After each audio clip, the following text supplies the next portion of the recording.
Bonjour à tous, bienvenue à cette conférence de presse. Hello, everyone, and welcome to this press conference. The Premier of Quebec today, Mr. Legault, is together with Mr. Christian Dubé, the Minister of Health and Social Services, as well as Mr. Richard Massé. Mr. Legault. Hello, can you hear me? Well, listen, all three of us have a mask from the Place des Arts, which was made for the Place des Arts.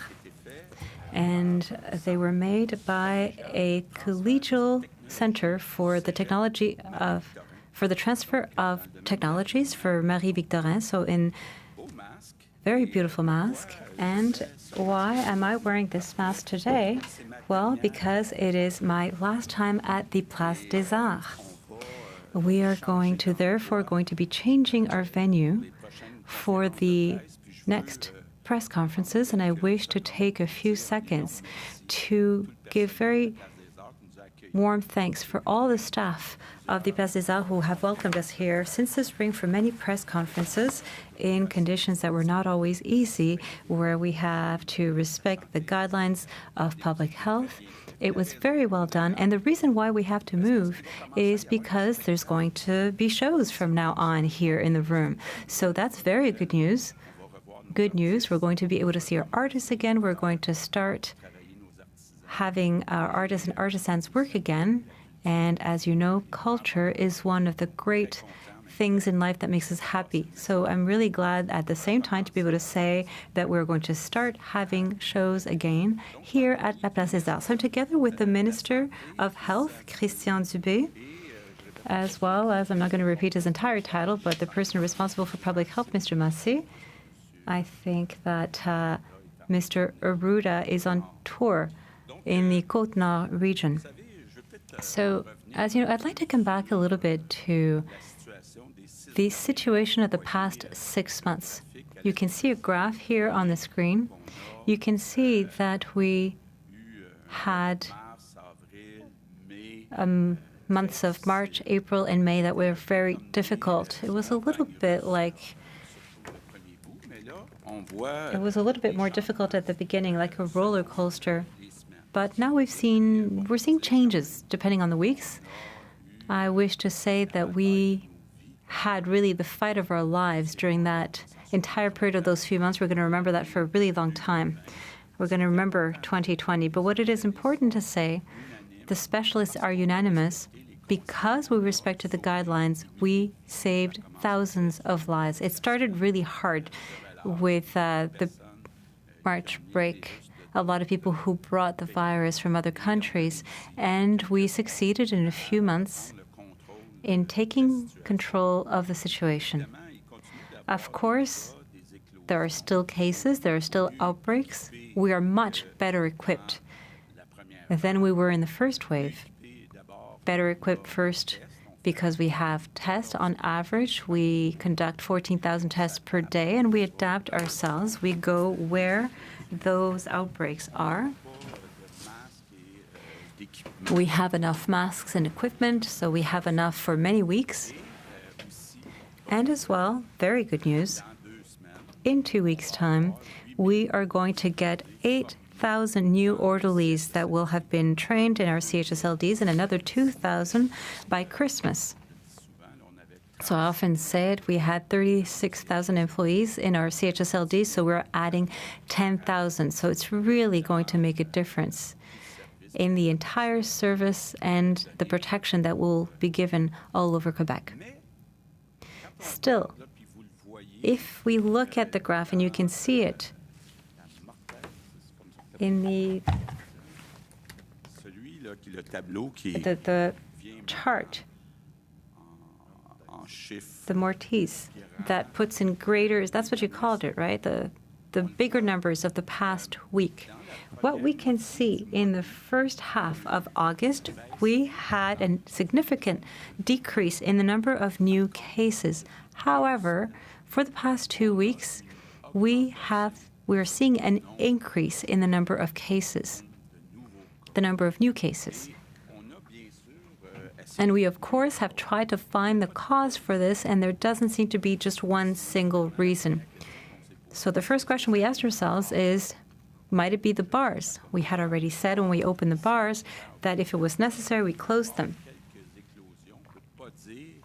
But apart from a few outbreaks, it can't be said that that increase is caused by bars. So there are many causes. Sports activities that have brought some outbreaks. In certain companies, there were some outbreaks as well. There was a wedding where there was an outbreak. So it's many different reasons in the community that make it that in the past 2 weeks we can see this increase.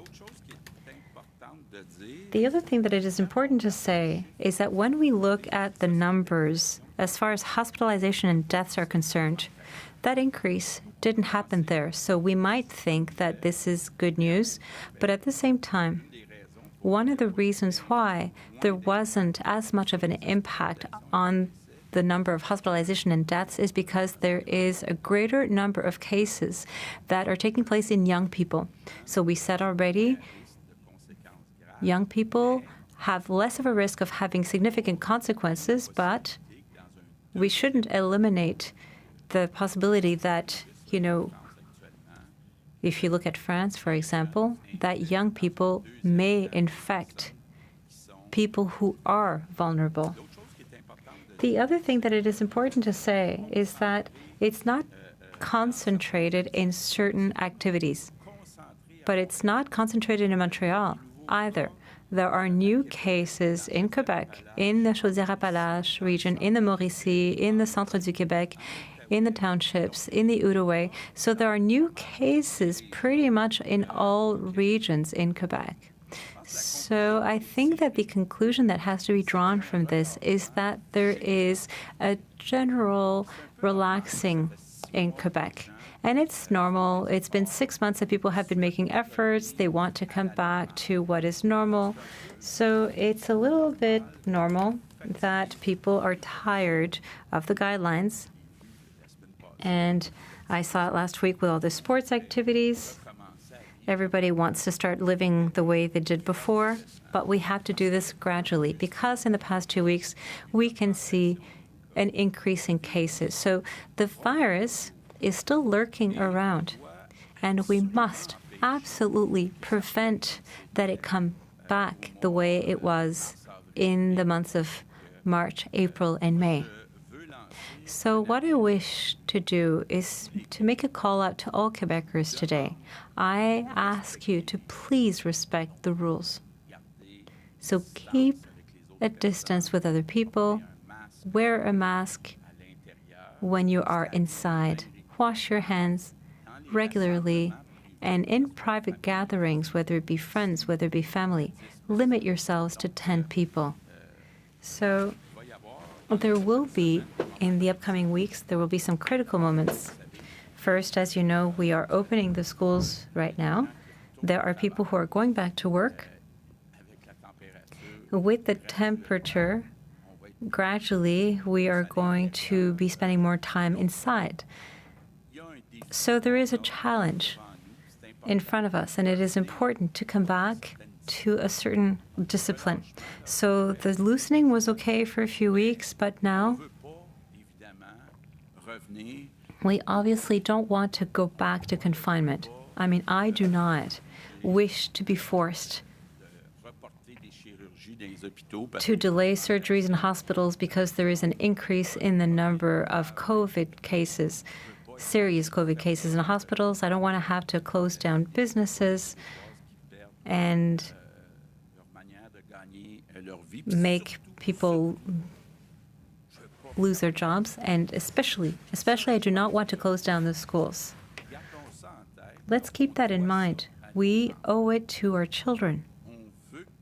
We want for our children to be able to stay in school and for them to be able to stay in school, we have to be prudent, we have to be disciplined, we have to respect all the guidelines. So I ask you, all Quebecers, to please make every effort. I understand that there was a slackening, that there was a loosening. I understand that we're all tired after 6 months, but it is very, very important in the next few weeks to be able to see a decrease in the number of declared cases. And maybe one last thing as well that I want to say I also want to make a call out to all Quebecers to be understanding. You know, people who are in schools, whether it be the service centers managers, whether it be the teachers, they're doing everything that they can in conditions that are difficult, that are unprecedented. Even with a guide, it remains that there is no magic recipe. And therefore, I would ask everyone, all Quebecers, to please be constructive, to please be understanding, and to show solidarity. And yes, there will still be a few outbreaks. We want it to be only a few in schools. We are going to take problems one by one, and we are going to fix them one by one. And we're going to make sure that, the fire doesn't go wild. And to end with, I would like to come back to the tradition of daily thanks. My daily thanks are for our children who go to school. You have no idea how happy it made me to see the smiles of the children who were finding their friends again. So thank you to our children for bringing light into our lives. English? In the last 6 months, we passed through a roller coaster of emotions. We fought the battle of our lives. We managed to control the virus with containment. It is a collective effort that has enabled us to limit the spread of this dangerous virus. Everyone has put their own to it. We're now a lot better equipped than in March. We have stocks of masks and gear for at least a month of reserve. 14,000 tests are done per day, and investigations are carried out quickly. And in 15 days, 8,000 new attendants will finish their training and will come as reinforcement to be added to the staff of our CHSLD. But the virus is still lurking all over Quebec. We absolutely must prevent it from rising again. So I need all Quebecers. We have to put ourselves together. I ask you to continue to keep your distance, to wash your hands, and to wear a mask in closed places. And I ask you to avoid private gathering of more than 10 people. The next few weeks will be critical. With the reopening of schools, with the return to work, with the fact that we'll be more indoors, we have to find our discipline. We need to get back to the discipline we had in the spring. We don't want to go back to confinement. We don't want our hospitals to be overcrowded and to have to postpone surgeries.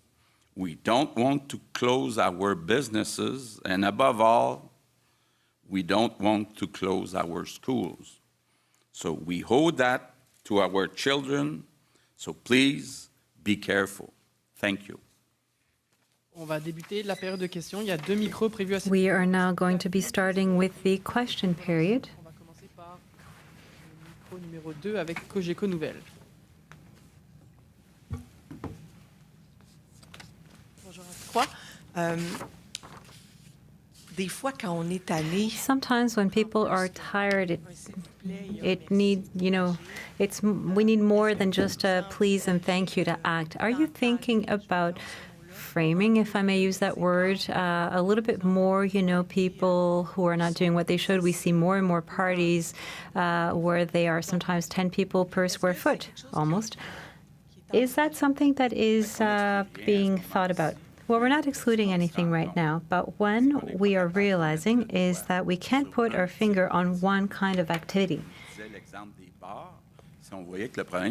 example of the bars, if we could see that the problem was in bars, we wouldn't hesitate in acting. If we thought that it was sports activity, we wouldn't hesitate. If we thought that it was parties in homes, but it's many, many different activities. So it is a generalized loosening. So I think that the best way to get there is to tell Quebecers, well, listen, think of the children. our children have to be able to remain in school at least until Christmas. So I don't want to be forced to go toward confinement and to start again with that. As far as fines are concerned, I mean, listen, we're not excluding anything. There's multiple possibilities, but with Geneviève Guilbeault, we are making sure that we are continuing. You know, when we receive calls from people saying, you know, there's a huge party in such and such a place, well, the police will go and intervene. But right now, it's a lot of cases. Well, yeah, the idea of the fines had been talked about. We're talking about the 1st of August, and it was postponed and postponed. Is that something that, because it's everywhere in all cases, whether it be in parties and bars, activities, you know, these are citizens who are responsible for that. Well, listen, if I may add something, two things. The first thing is that there are cases that we've seen recently, which in my opinion are things that can be penalized. Now, it's not always easy to get there at the right time and to be practical. That's what police officers tell us. But now in the past few days, it's going very far. You know, citizens who take videos of these people. So that's one of the things that we're going to be doing over the next few days. What is theoretically a fault could we decide to, you know, penalize it? And I'll give you an example. We have one case that is from a karaoke place. Just in the 140 cases today that you have on the screen here, 10 of those today, and there's going to be more tomorrow. So people have to realize, and this is an evening, I'll call it like that. People know one another, they're friends, and they share things, and it's really not all right. This is something that can be penalized. This is something that is a fault. And it looks like nothing, but it's 10 cases out of the 140. It might be another 15 in tomorrow's cases. And that's what people have to realize, is that not only is it not acceptable, but all the involvements, all the consequences that it has for their friends and their family members. And I'm going to go a little bit further. There are people there who are going to have an impact on children and on schools. And once again, people from public health are forced to do the follow-up of all these outbreaks. So when you ask the question, are we going to be doing something? Well, now we realize that all of these cases, remember last week, and I'll end with that, I was saying that we had 3 or 4 cases per day.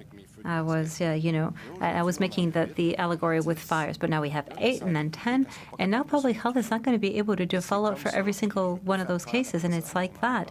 I don't want to scare anybody, but we talked about it like that, but that's how a second wave starts.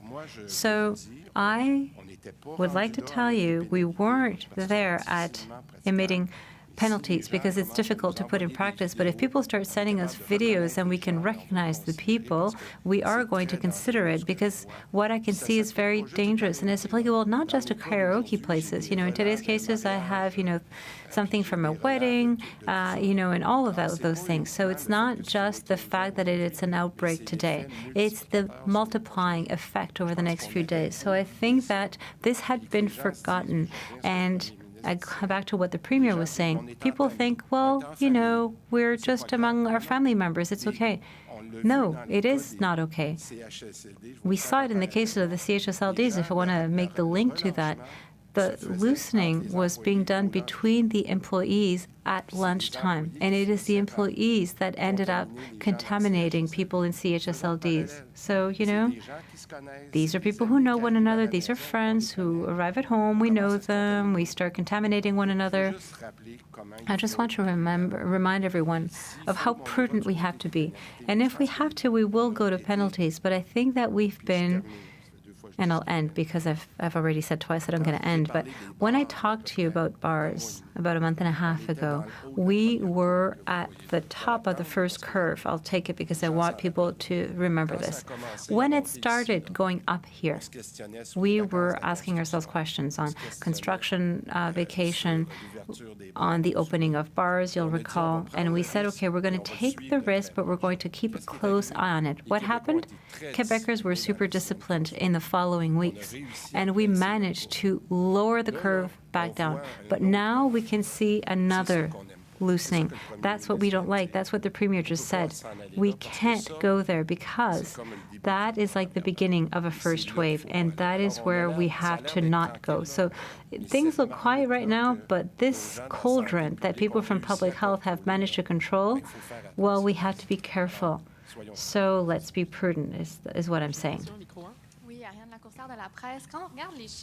When you look at the numbers of new cases for today, we can see that there's a higher percentage than usual in children, the 10 to 19 and even 10 and under. The parents who started sending their children to school, should they be worried about that, or are these cases that are not linked to the schools yet? I don't know, Mr. Massé, and I'll come back as needed.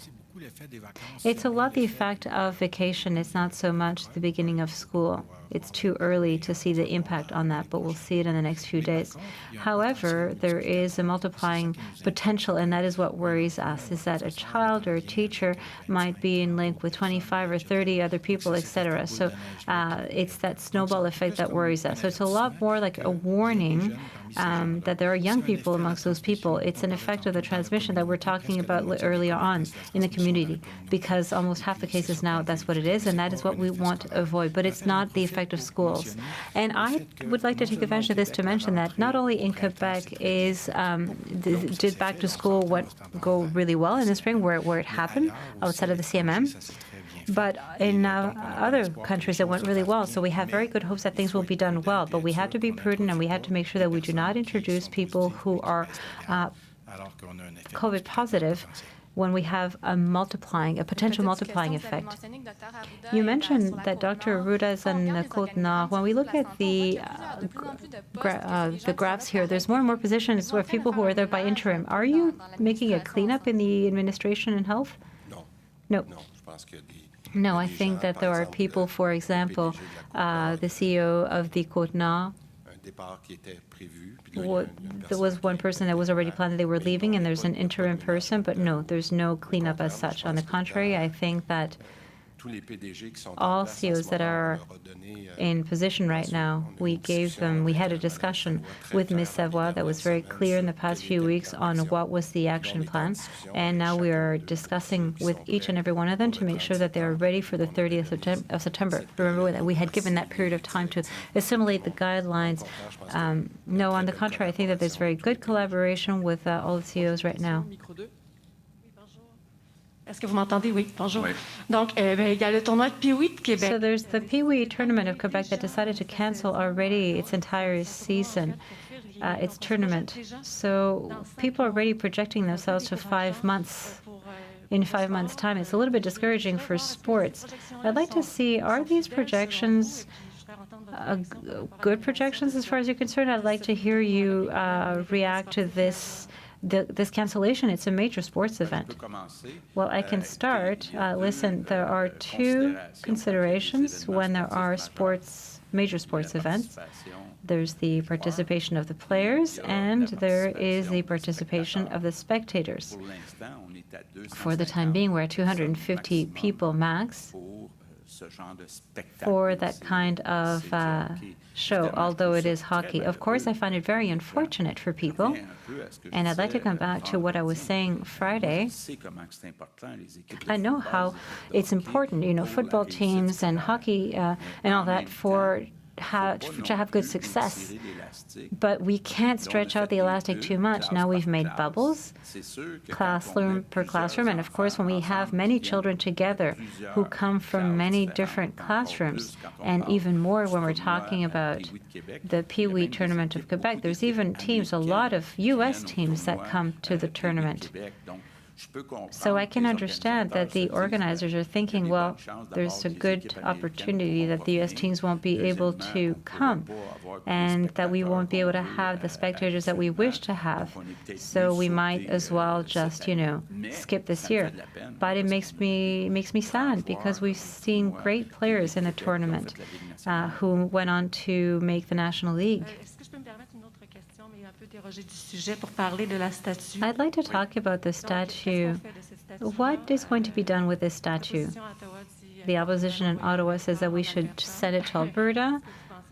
What do you think about that? Well, listen, there's no question of sending it to Alberta. We're going to put it back in its place, and it's unacceptable. I mean, you know, a handful of people are not going to demolish what is part of our history. I think that, yes, we all agree that we had to fight against racism, but, you know, at some point,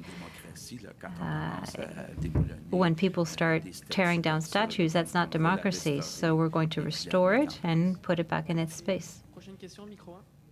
Bonjour, c'est Éric Caron du Journal de Montréal. Je vais faire du pouce sur. I'm going to piggyback on what my colleague was mentioning. Mr. Dubé, you talked about karaoke and weddings. In your numbers, do we see things that are related to protest right now? Not for the time being. But that doesn't mean that they won't be there, because between an outbreak, and I'm going to go quickly over to Mr. Massey because I learn every day, but between one case and an outbreak, there's a huge difference. And that was, as we were saying today, this morning, in the past few hours, we've managed to clearly identify 76 of the 140 cases with specific areas I was talking about before, whether it be restaurants, regardless of the examples that I gave you, the wedding, you know. So that means that I still have about 60 cases that are singular cases, and I'm unable to relate them to one sector of activity, but maybe with somebody who got themselves tested after the protests on Montreal, and that is where our screening systems, we have to continue improving them, and that is why we have added people, so that that information, I mean, I don't want to be too technical, but the sectorial information be able to go up to 60%, 70%, 80%, and close to 100% ideally. But it is that granularity that we don't have yet, but I can tell you that we're working really hard to go get it. Well, technically, it's almost impossible to be able to create that kind of link, because it is one event, whereas people, we ask them over many days everything that they've done, and they had often they've had a lot of exposure to different places. That doesn't mean that those things aren't dangerous. People can be dangerous. People can scream, they can sing, they can give themselves hugs. It's all circumstances where there's a level of proximity that favors transmittal. So clearly it is something that is dangerous. Mr. Premier, this morning, Bernard Dranville on the radio said that the cement company might go to other hands. It was an important investment for Quebec. What is your opinion on the subject? As I said it already, in my opinion, it was a very serious error from the part of the Parti Québécois and the Liberal Party to invest as much money in huge jobs. I often say, you know, that with hundreds of millions in Gaspésie, we could have created a lot more than 200 jobs. We're talking about over 1 million per job. So today there's important losses. Quebecers have already invested quite a bit in that cement factory. Of course, even if it's only through nationalism, I would like for there to be a Quebec company that buys it, but that they be ready to invest. The government of Quebec is not going to invest on its own to start with. But in the file of that cement factory, this is a file that is different from having a headquarters in Montreal. There's nobody who is going to move the cement factory, you know, or the jobs. If, you know, it's one of the most modern in the world, so it's not worrisome, let's say, for the jobs. Now, we know that in the cement sector, there's a few larger companies that control the world market, so we can make efforts, but at the same time, we have to consider the fact that Quebecers have already put a lot of money, and it's out of the question that it be the government of Quebec that invests the major part of reinvestments in the purchase of the cement plant. Bonjour, Stéphanie Marin de la Presse canadienne. Bonjour à tous. Hello, everyone. About the Parascholar activities, on the 14th of September, if you judge that the situation is still too unstable would you open the extracurricular activities? Is that a decision that is going to be taken for all of Quebec, or is that going to be taken on a case-per-case, school-by-school scenario? It could be school per school, or at least sub-regionally. So, of course, together with public health, we're going to be examining the situation, and I've said it already. My first choice is to start with the sports and arts and extracurricular activity as quickly as possible. So if we can start them in certain regions, well, let's go. But at some point as well, we have to be able to find a balance point. We can't put the health of Quebecers at risk in everything that is going to be taking place in the next few weeks. And if on the 14th of September, on the contrary, everything goes well and we start again with extracurricular activities, doesn't that mean that the concept of class bubble is not necessary, since all the students will be all mixed up during the activities, and we'll have to review the concept that was too restrictive for nothing? I'm going to let Mr. Massé, who's a specialist in bubbles, as long as it's not ephemeral bubbles. Well, listen, it's very often the case of prevention. When we do prevention, after that we say there's no problem, why are we doing this? But it's when we leave things aside that we see the impact of those things. So we can't say that because there's been no cases that the concept of bubble is no good. In fact, we do that to limit the number of contacts, and we think that we're going to have to do that for a good amount of time. What we will be evaluating in that context, to be able to say perhaps in 3 months or in 4 months, we'll have a better approach, a better technique. It's very possible. For example, we had started having a group class with sub-bubbles, and after discussing on the feasibility and the impact of that, we let the sub-bubbles aside to have only a class group. So that could evolve, but I don't think that we're ready to say that now we would leave the concept aside because it's no longer necessary. And this is a question, you know, we can make jokes on those restrictions, but it's a question of common sense as well. Think about it. If there is a child who is infected in a classroom and that the contacts are only in that class, well, we close down that classroom. If there isn't a concept of bubble, we have to close down the school. So what I want is that as many children as possible remain in school. So that is a question of limiting the negative impacts of possible outbreaks. And unfortunately, there will be outbreaks, but we want there to be as few as possible with as few consequences as possible. Bonjour, messieurs. Vincent Rességuier de Radio-Canada. Vous me permettrez d'aller sur un autre sujet. On another topic, I'm sure that you've heard that there's a book that's going to be coming out this week from Guy Ouellet, where he talks about the fact that in the last electoral campaign you had said that he was an informant of the CAQ and that he had given you information that seemed to be precious on the Liberal Party. Is that something that you could give us details about? Well, first, I haven't read the book, so let's take the time to read it. But what I said, I repeat. Mr. Ouellet gave us information against, for example, Pietro Perino. So I stand by what I said. Now, let's read the book before commenting further. The declarations of Police Officer Ouellet. In that book, he also declares that the UPAC and the former head of the UPAC, M. Lafrenière, had an attitude that was intimidating towards a member of the National Assembly. Is that something that you share? It's not something that I've seen, that I was able to justify or corroborate, confirm or infirm. So we're trying to take our distances from police officers. Are there any questions in French left? English questions?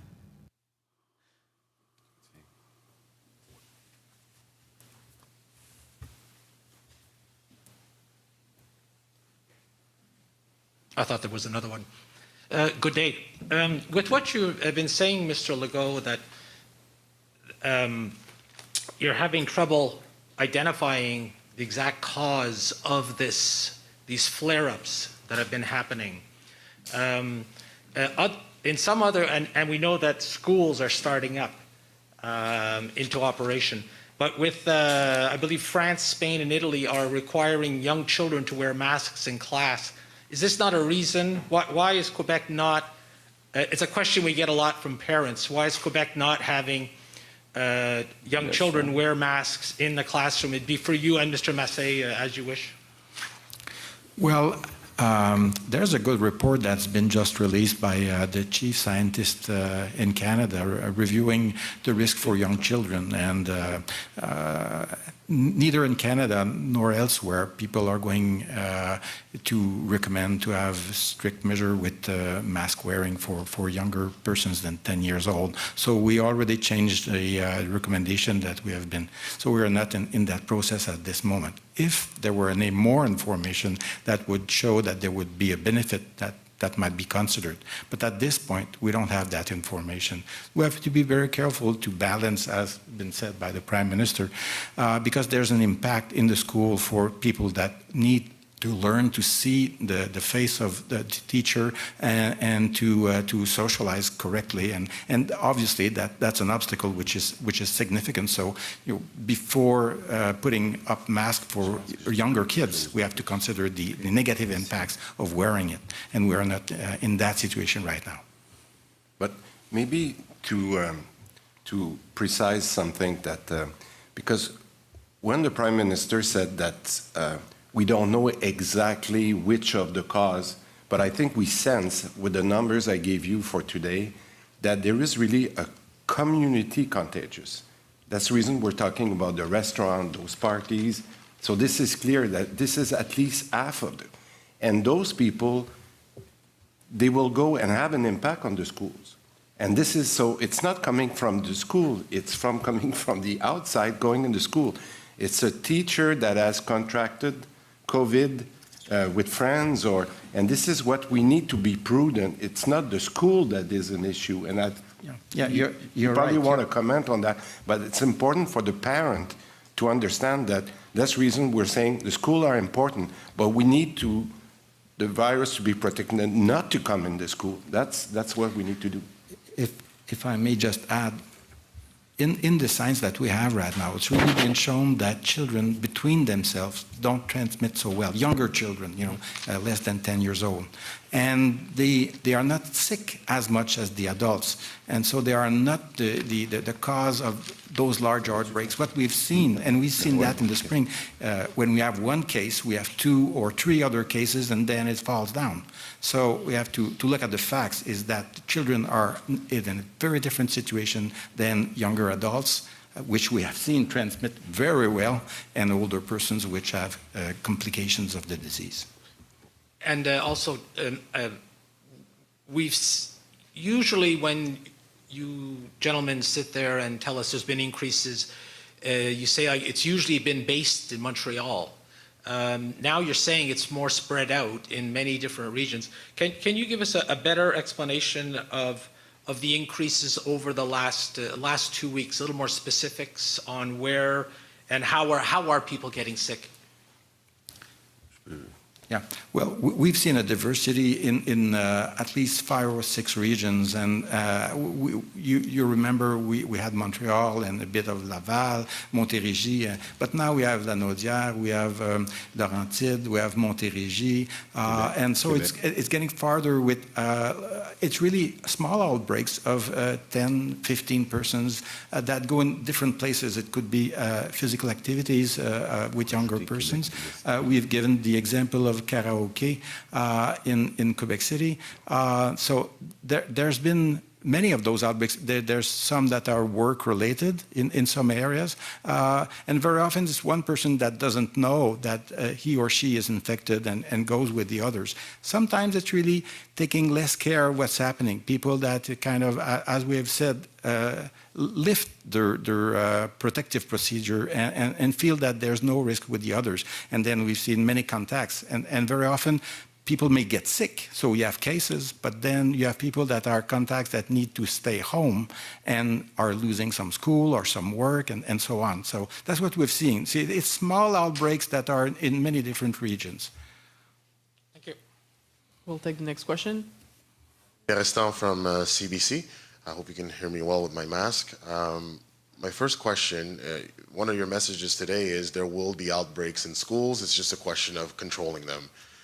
what is the benchmark, the measuring stick that the government is using to determine what's acceptable, what's not, and whether or not schools may need to be shut down either completely or partially, and that things are getting out of hand? Well, yeah, thank you. So we do have measures that we'd set up first in the region. So we said that if we are under 20 cases per million for region, and we are looking at that each region, this is one standard. Then there's the issue of hospitalization and death, which are related, which are important. For schools, we didn't set up a minimum standard, but we're looking at the situation, what's happening. Is it related with inside transmission? Is there a common breach of procedure that needs to be corrected? But there's no epidemiologic standard that's been set. But obviously, we have a surveillance system, and tomorrow we will start to have information on day-to-day basis, starting today, but we'll get the information tomorrow, where we are going to follow with the Ministry of Education what's happening in all schools, in all settlements, so we can see exactly what's the situation. And if we see an increase, for us an increase is starting from what we had before. We didn't have anything last week. So starting from what we had before, we're going to look at the tendency, and if there's a significant increase, obviously we might need to make some change. But we're investigating every case, every outbreak, and we intervene in the first 24 hours, so we are just on the ground with the people in the schools. And just a quick question for the Health Minister, piggybacking off a question in French earlier about fines. If you can touch on that in English in terms of where the government is at in terms of possibly issuing fines for people who don't respect the rules. Well, we said for many reasons that we didn't want to go there with fines yet, but with the way things could evolve, I think what we've seen, especially I was taking the examples of what we see when people send us some videos, we can see exactly what happened. So we are discussing with Sécurité Publique, with Madame Guilbeault right now, if those things, if that trend that you see on the graph right now continue, those that are, can I say, impeachable, if I may say it, will not hesitate to take action. But we need to give our police force, our security guard, the means to do it. But what we've seen, I'm giving, sorry if I'm very precise on this example of karaoke, but we see exactly what happened. People were passing along microphone, and we see them. And this is not acceptable. And within the 140-day case that we have today, 10 of them are relating to the suite of this. And we'll have additional case tomorrow linked to that same karaoke between friends. So we need to make sure that people understand how risky they are, even though where they are with families and friends. You think you know them, but you don't know where they were in the last few days. So yes, we will consider that if need be. Thank you. We'll take a last question from microphone 2. Good afternoon, Gloria Enriquez with Global News. First, I'll just get the Premier to repeat his comments about the Sir John A. Macdonald statue in English, please. Yes. What happened last weekend with the statue of John A. Macdonald is unacceptable. And the statue will be restored and re-put in place. And it's unacceptable in a democracy. Of course, we need to fight against racism, but that's not the way to do it. We have to respect the history. Some are saying that there's a way to respect that history without having to put forward that statue out there. Some people are saying that we could just put it in a museum. Do you think there's another way of honoring and respecting our history without offending other people? Right now, we'll restore and re-put in place the statue. We may have discussions in the next years about changes, but right now the decision is that it will be re-put in place. And my other question is, we're saying that we are better prepared, better equipped to face perhaps a second wave. And yesterday, the Lakeshore Hospital was saying that they're completely overwhelmed. If you go to the MUHC, the hallways are lined up with patients in stretchers because there's no room for them. How can we say we're better prepared when we see that?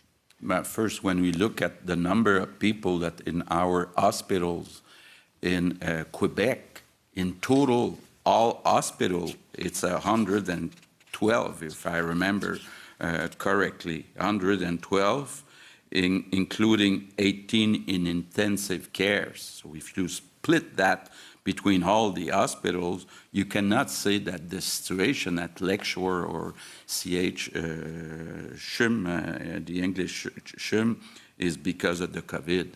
Of course, we had problems before the pandemic for all kind of reasons, some of our urgencies, and Christian is working on that. We have to have more people consulting family doctor, GPA, and we also, in certain cases, need to have more space.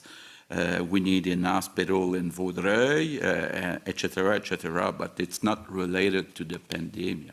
But even then, if we get more cases, if we get a second wave, given that the hospitals are already overwhelmed, whether it is with other cases, it's going to take a toll, right? Yeah, but that's why today I'm saying, let's be careful. I don't want to restart what happened last spring, postponing some interventions because of the presence of 800 people having COVID-19 in our hospitals. So right now we're at about 100, and we want that this figure stay around 100. And just on Lakeshore, I'll be specific. We added 24 beds for specific emergency that has been integrated in the last few weeks. So we're taking hospital by hospital and saying what are the temporary measures or modular. That's what we have done in Lakeshore. So I think we're better prepared, but not all the hospitals have been done, and this is the mandate that I have, is to add all those facilities the same way we have done in Lakeshore to take this additional demand if need be. It's also the staff at the Lakeshore who are saying they're okay, that's right. overwhelmed. And we're working on both. We said we work on infrastructure. That's what we did in Lakeshore. And as you know, we are in negotiation right now, so that's part of the challenge that we have to make sure that we finalize negotiation with our nurses to make sure that we have the right staff to... Don't forget that we are in a negotiation process. But to tell you the exact figure, yesterday we had 3 patients at the Lakeshore Hospital having COVID-19, 3. So of course, it's not the reason why, if there are problems. Merci. Thank you so much. Merci tout le monde. Thank you, everyone, and have a great week.